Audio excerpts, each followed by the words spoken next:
Hi guys welcome to my channel. प्रथमे पाठ को जीवा पूर्व मनीष भाई चैप्टर कवि को जानी नबा।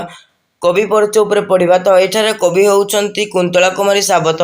से 1901 मसीह जन्मग्रहण करथिले एवं 1938 मसीह रे मृत्युवरण मध्ये करथिले।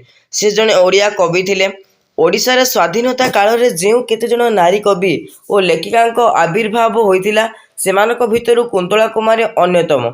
एका धारा रे से महिला डाक्तर मध्य थिले, लेखिका मध्य उपन्यासिका, कवयित्री और संपादिका थिले। साबत को 1925 मसीह पुरीर महिला बंधु समिति द्वारा उत्कल भारती उपाधि सम्मानित कराइतला। वर्तमान तांको रचनावली गुड़ाक आम केतेका जानिबा। अंजलि, उच्छ्वास, अर्चना, सुलिंग, आह्वान, भ्रांति, नतुंडी, परसमणि, रघु अरखित, कालीबहू आदि उपन्यास व रचनावली गुड़िक होची कविंक बा कुंतला कुमारी साबंत रचनावली।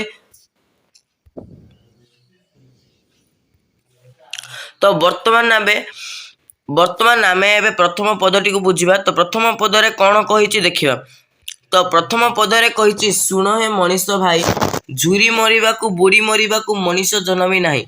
तो एही पदटीर अर्थटी होछि एठारे नारी कवि कुंतला कुमारी साबत कहिसंती कि एठारे कवि संबोधन करिसंती कि जे मनीष भाई माने सुन, तमे माने जे अमूल्य जीवनटा पाइच ताहाकू बुड़ीकी किंबा झुरीकी जीवन हानि बा मरिबा पाई तमे मनीषर एई अमूल्य जीवन पाई ना। तुमे माने मनीष जीवन पाइच कौन पाई ना, ईश्वर तुमको एई धरा पृष्ठ को किछि उचित और किछि भलो काम करी जातिर टेक रखिबा पाई जन्म देइछंती। केवल भाग्य को दोष देई और निज दुख रे दुखित होई मरिबा पाई तुमको ईश्वर जन्म देई नाहांती। तो वर्तमान आम द्वितीय धाड़ी उपर को जीवा। सत हत श्वास सारिब संसार निराशे निबिड़ अंधारे। तो यही वाक्यटीर अर्थटी होउची रात्रि परी जेउ अंधकार ताहार कौन रही अछि ना दुखरे, घन अंधकार रे एवं शह शह हतश्वास रे बा हताश भाव रे कौन हेबो ना एई संसार रे यात्रा सरीजिवो। तो वर्तमान द्वितीय लाइन को जीवा। चिर श्रृंखलित लांछित वंचित पीड़ित कषण कारारे एस नुहे मानव नियंती। तो एही धाड़ीर अर्थटी होउची एही नियम नुहे जे भाषा रे बा केवल आमे हताश भावे एही संसार रे यात्रा करी दुख रे घन अंधकार रे रही जीवा पाई एवं सबुदिन पाई अपमान, रोगग्रस्त, कष्ट, जंत्रणा रे जेल रे रहिबा एहा मध्य मानवर नियति नुहे। तो वर्तमान आमे जीवा ध्वंसर जात्री मृत्युर धात्री नुहे हे विशाल जगती, सुन हे मनीष भाई। तो एई वाक्यटीर अर्थटी होउची